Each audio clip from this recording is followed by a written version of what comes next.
Buenos días, mis hermanos y hermanas. Aquí ya me tenéis una semana más preparando las lecciones dominicales de Ven, sígueme. En esta ocasión vamos a estudiar las secciones de la 129 a 132. El tema principal es cuando recibimos una bendición de Dios es porque hemos obedecido. Y el himno que me ha sugerido la clase de hoy es: Tú me has dado muchas bendiciones, Dios. Créeme cuando os digo que, a diferencia de la preparación de las anteriores clases, este me ha supuesto un verdadero reto, dado el tema intrínseco que contiene la lección de hoy. Ven, sígueme.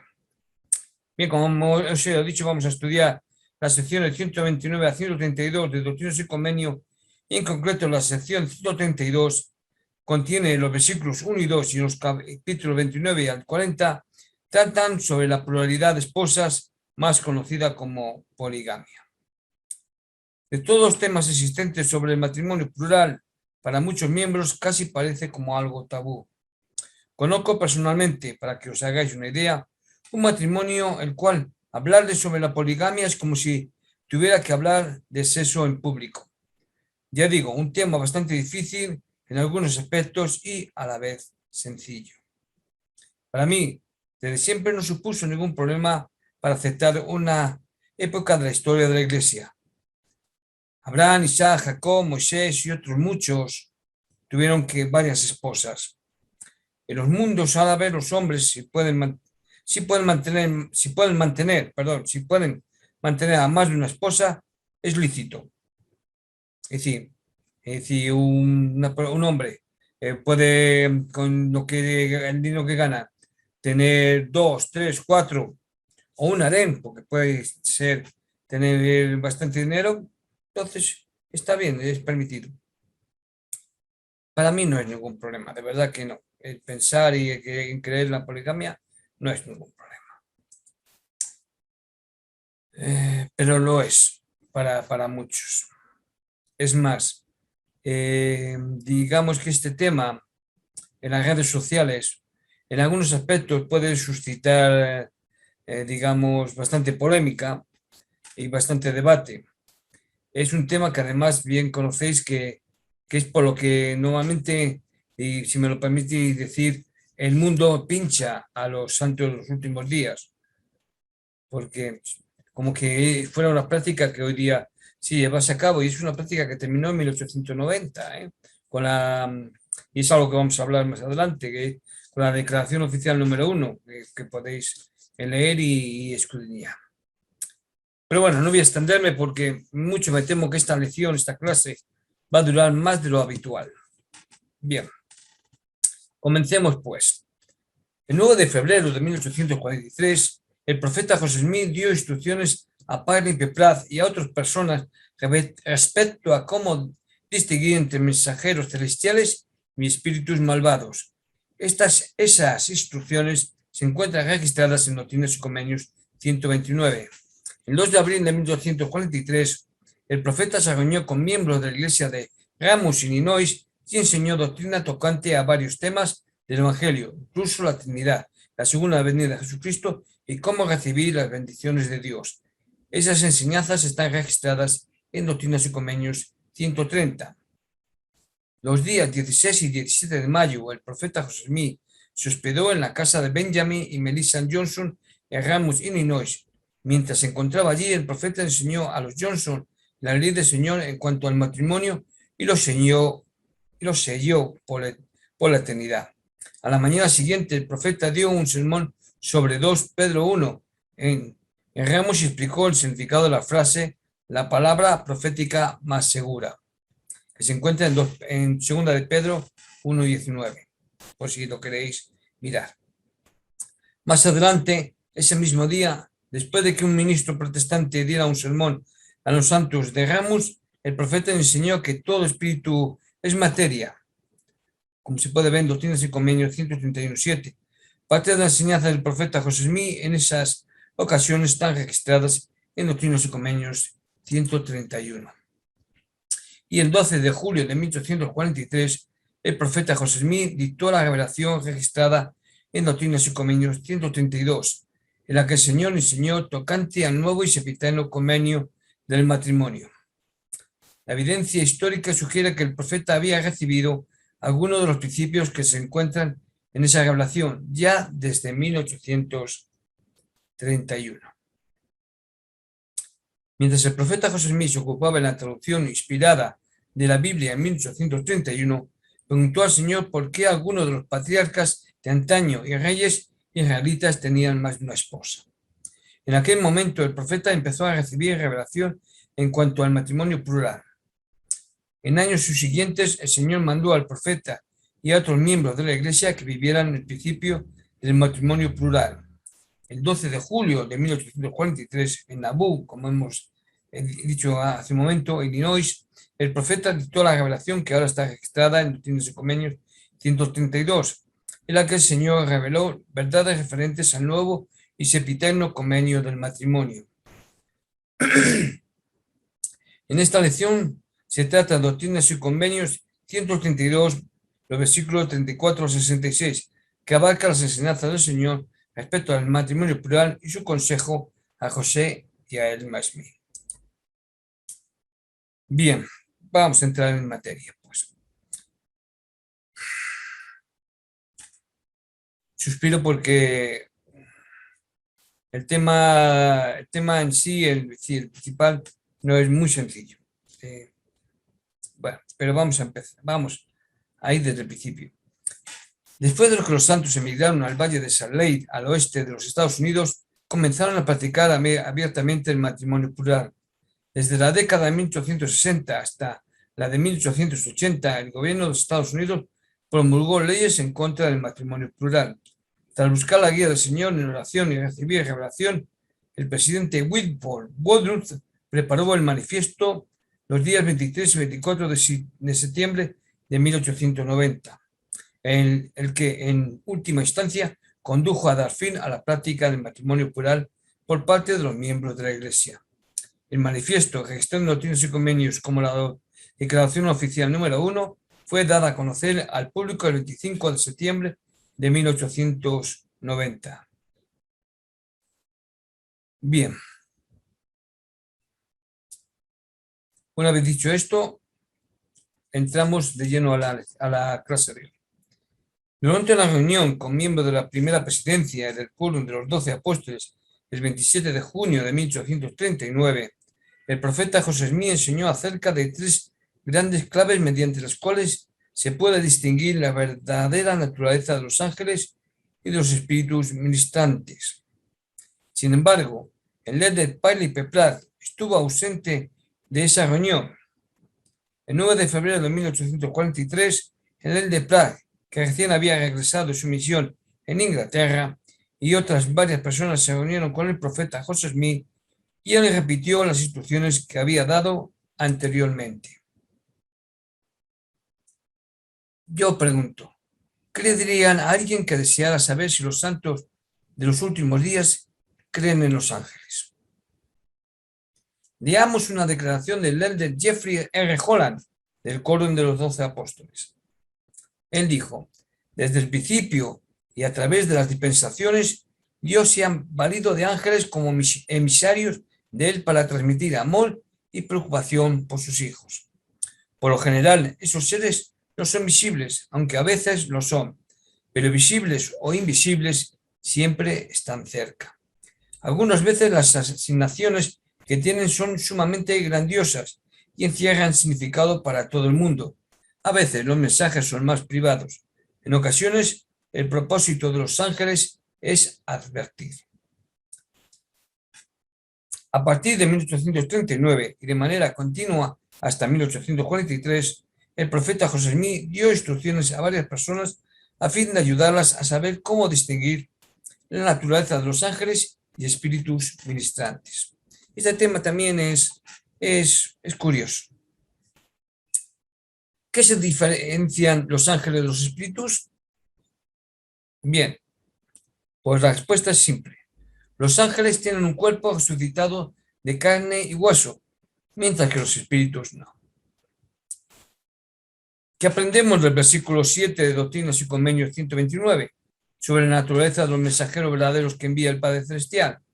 Pues aprendemos que los mensajeros verdaderos que envía el Padre Celestial no nos engañarán. Aclararé que el diablo a veces intenta aparecerse como un ángel de luz, a fin de engañar a las personas. En las Escrituras se habla también de los ángeles del demonio. Estos son los espíritus que siguieron a Lucifer en la batalla de los cielos y fueron lanzados fuera de la presencia de Dios en la vida preterrenal y arrojados a la tierra. Apocalipsis 12:1-9, segunda de Nefi 9:9, capítulo 16 también, Doctrinas y Convenios 29, versículo 36 a 37. Los ángeles de Lucifer no tienen cuerpo, ni pueden tenerlo porque recuerden que no se lo ganaron, fueron desterrados a la tierra. Por tanto, aquellos que aceptaron el plan de salvación, pues entonces son los que vienen a la tierra y tienen un cuerpo y un espíritu. Bien, perdón, tienen cuerpo y espíritu, son una unión de cuerpo y espíritu. Bueno, no relate experiencias concernientes a Satanás ni a los espíritus malignos, ni permita que el análisis se desvíe a los relatos sensacionalistas o materiales ficticios. Para evitar problemas, principalmente, ese es el consejo que nos dan. En ocasiones hay citas o relatos sensacionalistas o ficticios, falsos, que circulan entre los miembros de la Iglesia. Es importante entender que el espíritu no puede testificar de algo que sea falso o inapropiado. Satanás intenta engañar imitando la luz que acompaña al espíritu de un hombre justo, hecho perfecto, que viene en su gloria como un mensajero, porque solo de esa manera se puede aparecer. El profeta José Smith dijo una vez: los espíritus inicuos tienen sus limitaciones, límites y leyes por medio de las que se gobiernan, y es muy evidente que poseen un poder que nadie sino quienes poseen el sacerdocio son capaces de dominar. Bueno, el profeta José Smith enseñó que cuando se ofrezca la mano al demonio para que la estreche, éste te ofrecerá la suya. El ser mortal no sentirá nada, dado que el demonio es un espíritu que no posee cuerpo de carne y hueso. Por lo tanto, de esa forma se le puede distinguir de un espíritu justo o de un ángel enviado de Dios. El hombre justo no intentará engañar. En cambio, un ángel de Satanás no cejará en sus intentos de hacer, es decir, de engañar. Bien, posiblemente noten que las secciones 130 y 131 están escritas en un estilo diferente a de las otras secciones de Doctrinas y Convenios, lo cual se debe a que las secciones que hemos hablado, 130 y 131, se basan en notas que William Clayton, uno de los secretarios de José Smith, conservó de cosas que escuchó al profeta enseñar. Como resultado de ello, esas secciones son más colecciones de verdades que revelaciones coherentes dictadas. Aún así, existen algunos temas comunes entre muchas de esas verdades. Por ejemplo, usted podría leer las secciones 130 a 131 con preguntas como estas en mente: ¿qué aprendo sobre Dios? ¿Qué aprendo sobre la vida después de la vida terrenal? ¿De qué manera influye ese conocimiento en mi vida? El 2 de abril de 1843, José visitó una conferencia de estaca en Ramos, Illinois, población ubicada a unos 32 kilómetros al este de Nauvoo. Un líder religioso norteamericano llamado William Miller habría predicho que la segunda venida de Jesucristo ocurriría al día siguiente. Ya os podéis imaginar cómo estaba el ambiente. José aprovechó las ocasiones para asegurar a los santos de Ramos que el Señor no había revelado el momento de su venida. José también enseñó que Dios es un personaje que tiene cuerpo, que todas las cosas pasadas, presentes y futuras están presentes ante él, y que la relación social que tenemos con otras personas perdurará en las eternidades. El registro que William Clayton hizo de esas joyas en su diario personal se convirtió en la base para el texto que luego fue Doctrinas y Convenios 130. Bien, como sabéis, nadie sabe cuándo va a venir Jesucristo. Porque la Escritura dice que vendrá como ladrón en la noche, no se sabe cuándo. Así que también nos han enseñado que vivamos como si fuera mañana, como si fuera, no que vaya a ser. Por tanto, hay que perseverar para hacer lo justo. Los líderes de la iglesia que presiden, tales como los profetas, presidentes de Estado y obispos, tienen la responsabilidad de garantizar que se enseñe doctrina correcta en las reuniones o actividades de la iglesia. El 1 de abril de 1843, el profeta José Smith, junto con William Clayton, Orson Hyde y J.B. Bathkenstons, viajó a Ramos, Illinois, para visitar a familiares y amigos. A la mañana siguiente, el profeta tuvo una reunión de la iglesia con los santos de Remus. Durante la reunión, el líder Orson Hyde predicó un sermón que incluía sus interpretaciones de Primera de Juan 3:2, Apocalipsis 19:11 y Juan 14:23. Después de la reunión, el profeta y sus compañeros fueron a comer a la casa de la hermana de José Smith, Sophronia Smith McCleary. Durante el almuerzo, el profeta le dijo al elder Hyde que le iba a hacer algunas correcciones. El elder Hyde respondió con humildad: serán bien recibidas. Entonces el profeta corrigió la malinterpretación del elder Hyde de las escrituras y enseñó doctrina respecto a otros varios temas. ¿Por qué corrigió el profeta Orson Hyde?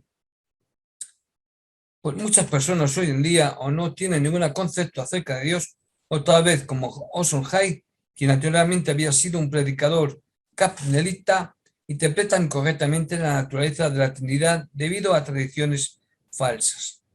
Podemos ayudar a los demás a comprender la verdadera naturaleza del Padre Celestial y el vínculo que los une a Él, haciéndoles saber que el Padre Celestial y Jesucristo son seres separados quienes tienen cuerpos físicos de carne y huesos. El Espíritu Santo es un personaje de espíritu. Eso es lo que José Smith hizo saber al hermano Hyde y después a nosotros. El profeta explicó también en esa ocasión que entonces la tierra se convertirá en el reino celestial y que aquellos que hereden el reino celestial recibirán una piedrecita blanca, que es el Urim y Tumim, y que revela cosas celestiales. Eso lo vemos en los versículos 10 y 11. El profeta José Smith también reafirmó su profecía de que habría una guerra en los Estados Unidos que iniciaría en el estado de Carolina del Sur.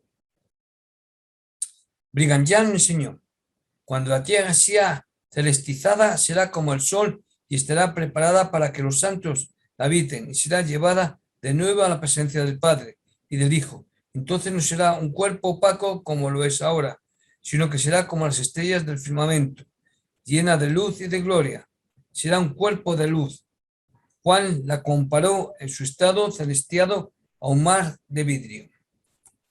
Esta tierra, cuando sea purificada y santificada o celestializada, llegará a ser semejante a un mar de vidrio, y las personas podrán, mirándola, conocer lo pasado, lo presente y lo futuro. No obstante, nadie, salvo a los seres celestiados, gozará de ese privilegio. Ellos mirarán en la tierra y se les mostrará lo que deseen saber, tal como se ve el rostro al mirarse en un espejo. Y no nos olvidemos del versículo 21 de esta sección 130, la cual es el encabezamiento de la clase de hoy. Cuando recibimos una bendición de Dios, es porque se obedece a aquella ley sobre la cual se basa. Cierto es que mientras algunas bendiciones que recibimos por ser obedientes a la ley de Dios son inmediatas, otras bendiciones pueden no llegar a ser tan rápidas, sino que requiere de obediencia constante a lo largo del tiempo.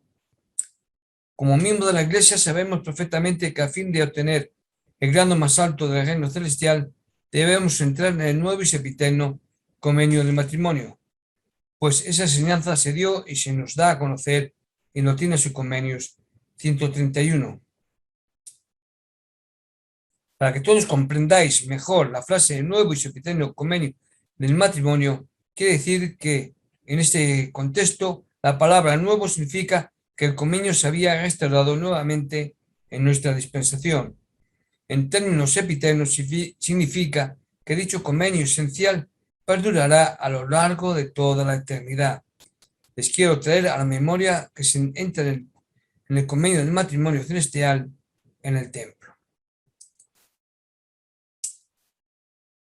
Mientras José Smith trabajaba en la traducción inspirada del Antiguo Testamento en 1831, como he dicho y mencionado anteriormente, leyó en cuanto a algunos de los profetas de la antigüedad que practicaban matrimonio plural, que también, como he dicho antes, se denomina poligamia. En esa práctica, un hombre se casa y tiene más de una esposa viva. El profeta estudió las escrituras, meditó en lo que había aprendido y con el tiempo presentó sus preguntas sobre el matrimonio plural, si me traba la lengua, perdona, en oración al Padre Celestial. Bien, en esas escrituras, en algunas partes, se menciona la palabra concubina, es decir, que tal persona o tal mujer era una concubina o era su concubina.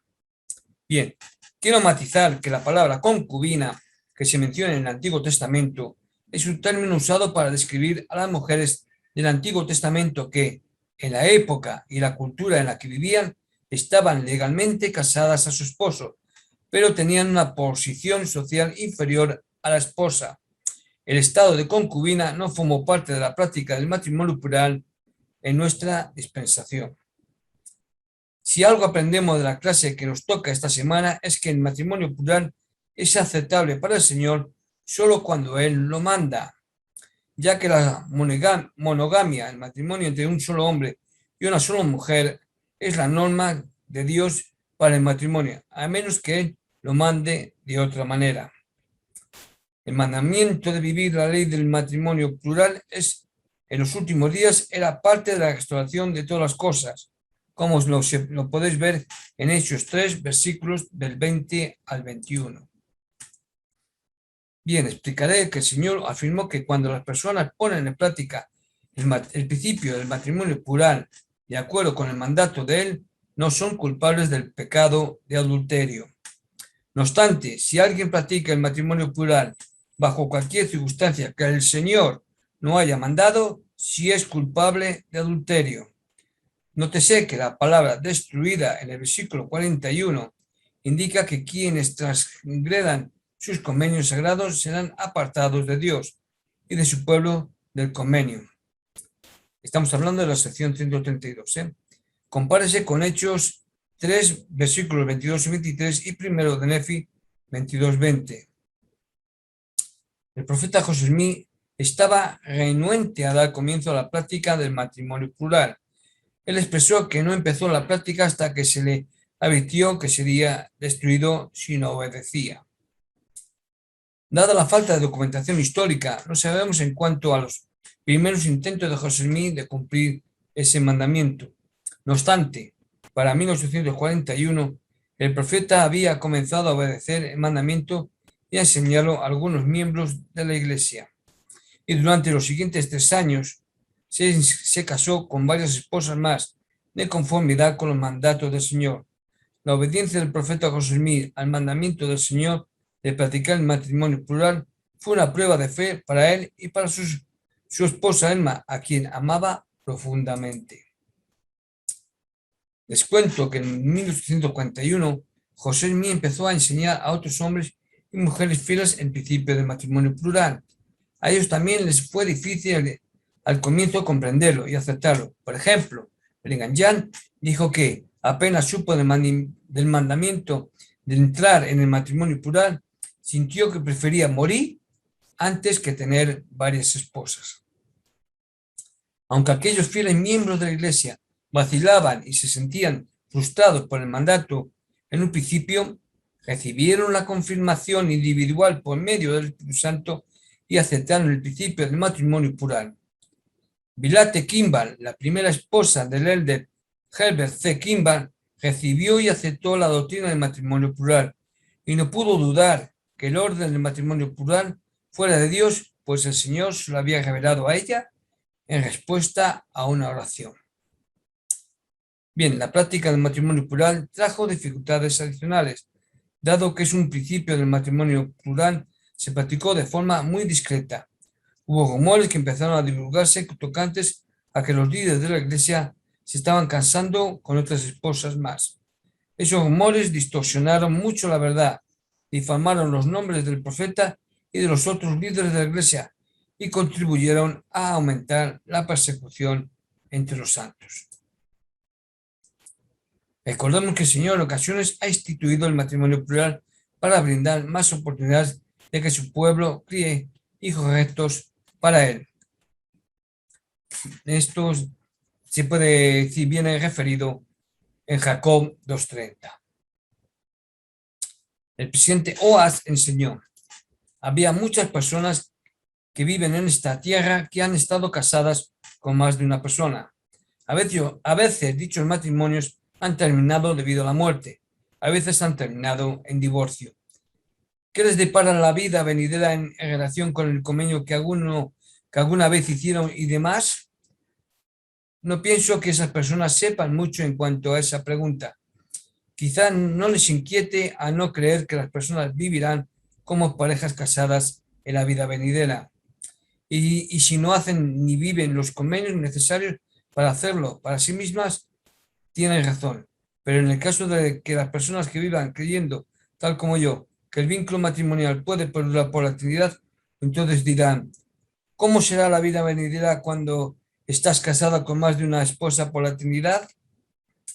Debo decir que no lo sé.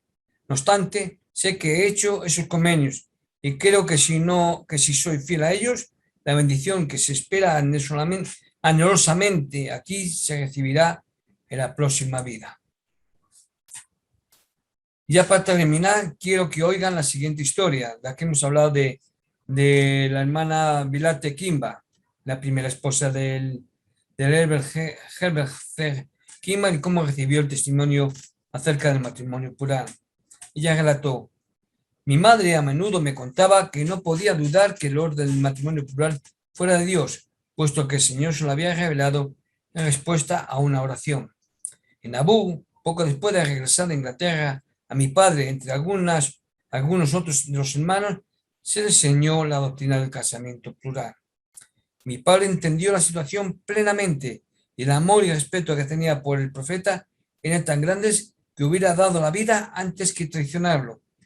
Esa fue una de las mayores pruebas de fe que había pasado.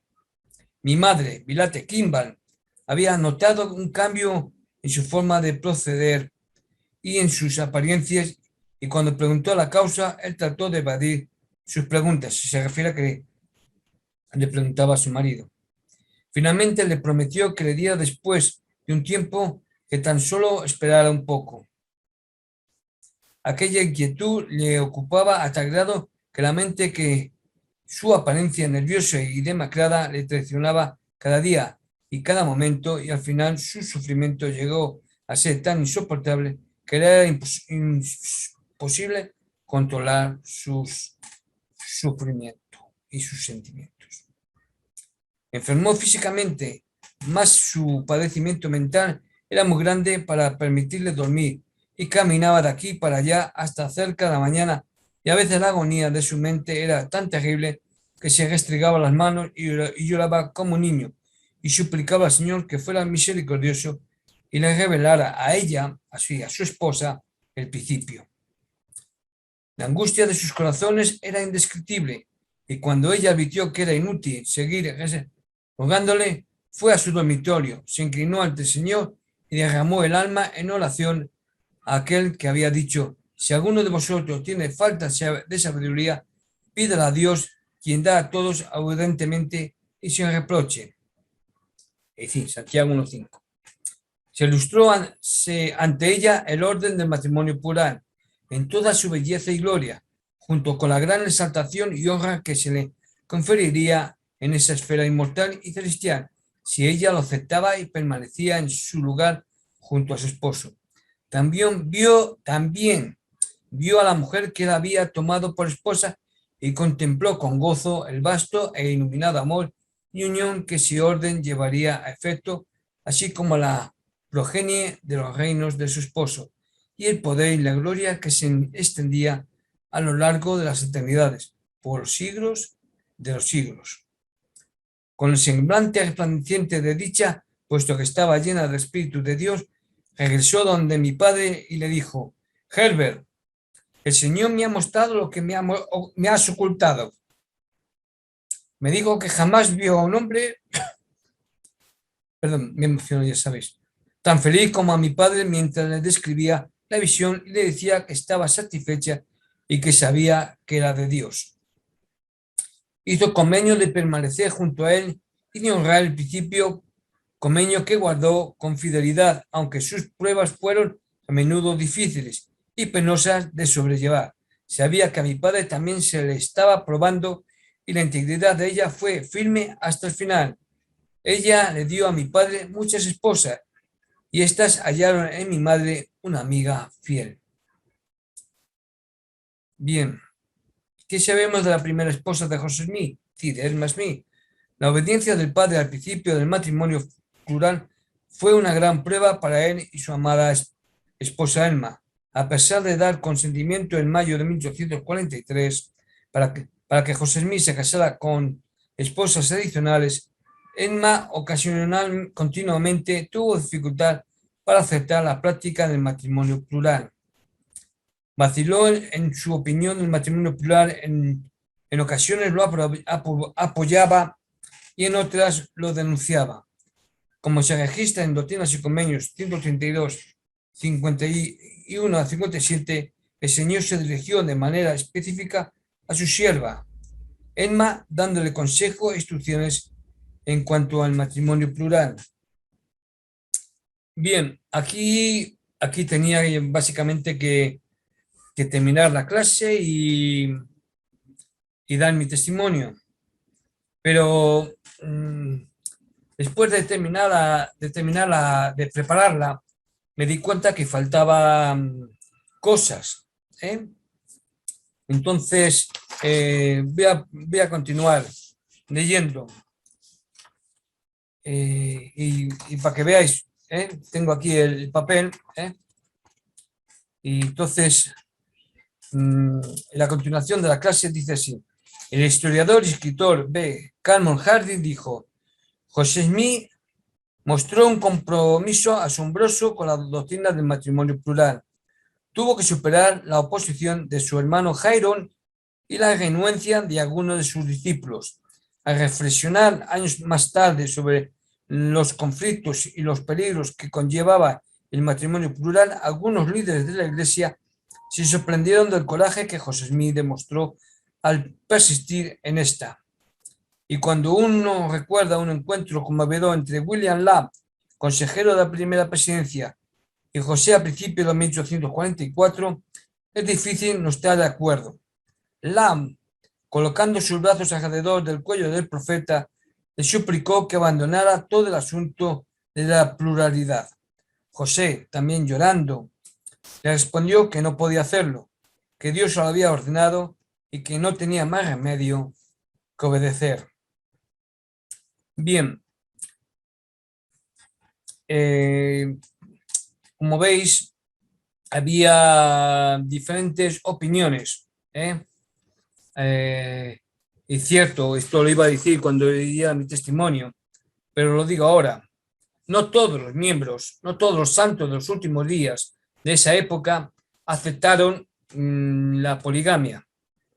Básicamente porque hay una cosa que hay que tener en cuenta, y es que para que un santo de los últimos días pudiera tomar más de una esposa, la primera esposa tenía que dar su visto bueno, como hemos visto en la historia de Villate Kimball.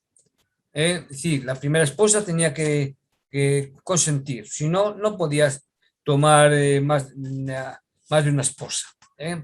Entonces había muchos santos, o bien que querían cumplirlo, pero la primera esposa no aceptaban, o bien ellos mismos eran reacios a aceptar casarse con más de una esposa. Bien, dicho esto, quiero que sepáis que hay que aquí se produce una incoherencia de la que voy a hablar ahora. Supongamos por un momento que José Smith fue un farsante. Si su meta realmente fue de satisfacer sus sus deseos sexuales, ¿por qué en su libro, el libro de Mormón, condenaría específicamente la poligamia? En Jacob 2, versículos 27 a 28 es muy claro.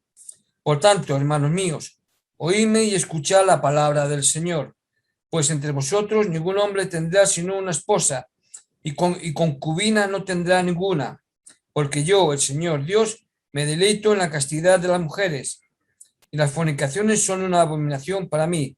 Así dice el Señor de los ejércitos. Los escépticos podían suponer que José solo estaba fingiendo devoción, mientras planeaba desde el inicio explotar este conveniente vacío legal. Entonces, otra vez, hasta la fecha, la evidencia indica que José Smith no tuvo hijos con sus esposas plurales. Entonces, si su plan era tomar ventaja de la advertencia de tener hijos, fracasó. Nuevamente, si su objetivo era el adulterio, esto no tiene ningún sentido.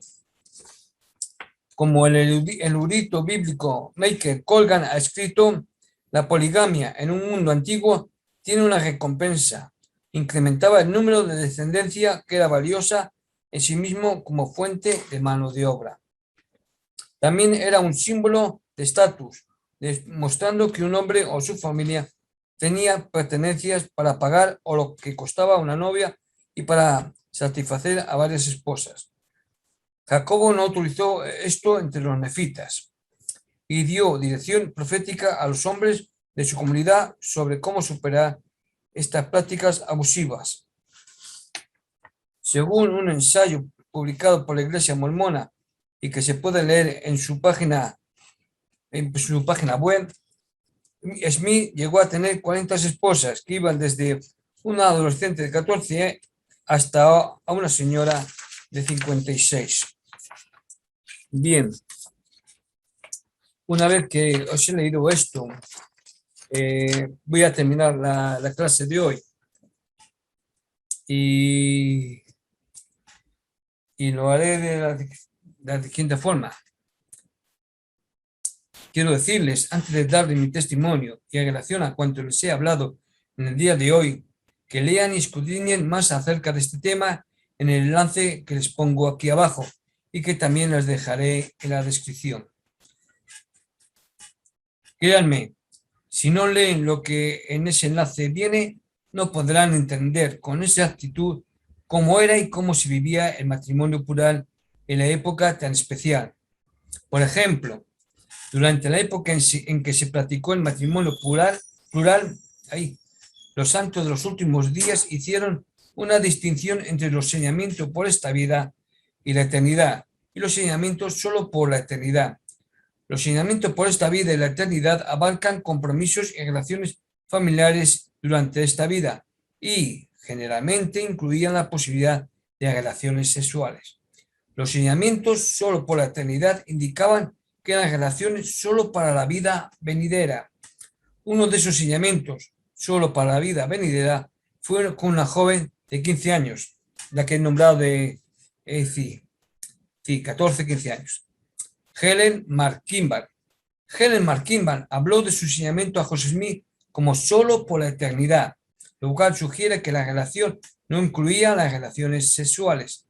Desde la muerte de José Smith, Helen se volvió a casar y llegó a ser una defensora elocuente de él y del matrimonio plural.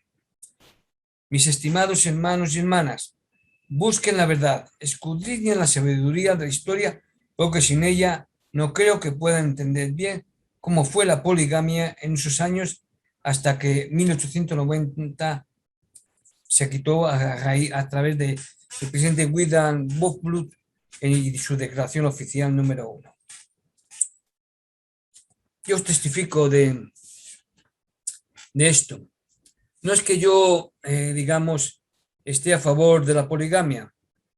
No sé si hoy día se está, de nuevo se mandara a llevar a cabo, si yo la cumpliría. Podría decir, o es difícil convivir con una sola mujer, vivir con varias. Podría decir eso, pero no es así. Es decir, quizá por la sociedad y el mundo en que vivimos, en que no se ve bien tener más de una esposa, aunque si lo miramos con frialdad, hay hombres y también mujeres, pero vamos a ver, hay hombres que han tenido más de una esposa. Es decir, yo conozco casos de un hombre que se casa y está un tiempo y se divorcia y conoce a otra mujer y se divorcia. Eh, es decir, y más y alguno de vosotros a lo mejor, ah, tipo, en ese caso sí, parecería digamos que había cometido poligamia, ¿no? Pero vamos, no como decir, no como en la época de, ya digo, de José Smith, que la primera esposa tenía que aceptar que su marido tuviera más de una esposa. Y mujeres también, hoy en día en la sociedad, hay mujeres que se han casado varias veces, se divorcian, se casan. ¿Eh? No es lo mismo que si en el caso de los hombres la mujer muere, se vuelve a casar, etcétera, etcétera. Es decir, eso es diferente. ¿Eh? Pero bueno, digamos que el que tenga varias esposas dentro de la sociedad se ve bien siempre y cuando previamente te hayas divorciado. Pero también hay casos de un hombre que no se casa nunca y tiene varias esposas. ¿Eh? Es cuando dicen que un marino tiene una mujer en cada puerto. ¿Eh? Sí, pues va a tal sitio, tiene una mujer, va a otra, tiene una mujer, es decir, un amante, una querida, una compañera sentimental, como queráis decirlo. ¿Eh? Es muy sencillo, mientras no lo haga de forma con un registro civil, es decir, con un casamiento civil, no hay un documento, pues sí, puedo decir que convivo y ya está. Y así, si no me separo, no hay problema. El problema está cuando se tiene hijos. Bien, yo testifico que de la veracidad en la época de José Smith, hacer que se permitió la poligamia y es cierto. Sobre los otros temas que hemos hablado, el otro tema que también puede ser, digamos, importante es reconocer la diferencia entre ángeles y espíritus y reconocer también cuando el espíritu proviene del Padre Celestial y cuando no proviene. Es decir, es muy difícil. Cuando sientes unas impresiones, si la impresión te incita a hacer lo bueno, viene de Dios. Y cuando no te incita a hacer lo bueno, entonces no viene de Él. Una vez más, les recuerdo hacer lo justo primero y también no se olviden de los que están al otro lado de vela, por favor. Porque si ellos no se salvan, nosotros tampoco nos salvamos, o ustedes no se salvan. Y también, referente al matrimonio, no se puede lograr la salvación y la vida eterna si no es por medio del matrimonio. Hay que casarse. Si no nos casamos aquí, nos casaremos durante el milenio. Pero hay que ser dignos de resucitar en el milenio. ¿Eh? ¿Cómo será entonces? Bueno, el tiempo lo dirá. ¿Eh? Hay respuestas que no se tienen en esta vida, como lo dijo una vez un apóstol. Una vez le hicieron una pregunta y le dijo, ¿es necesario conocer la respuesta ahora mismo? Yo le digo que no. Ya nos será dado a conocer todas las respuestas llegado su momento. Ahora, con hacer nuestra parte ya es suficiente. ¿Nos dicen que hagamos esto? Pues hagámoslo. Después quizá nos digan el porqué. Este es mi testimonio y lección, los cuales les dejo con mucho amor. En el nombre de Jesucristo. Amén.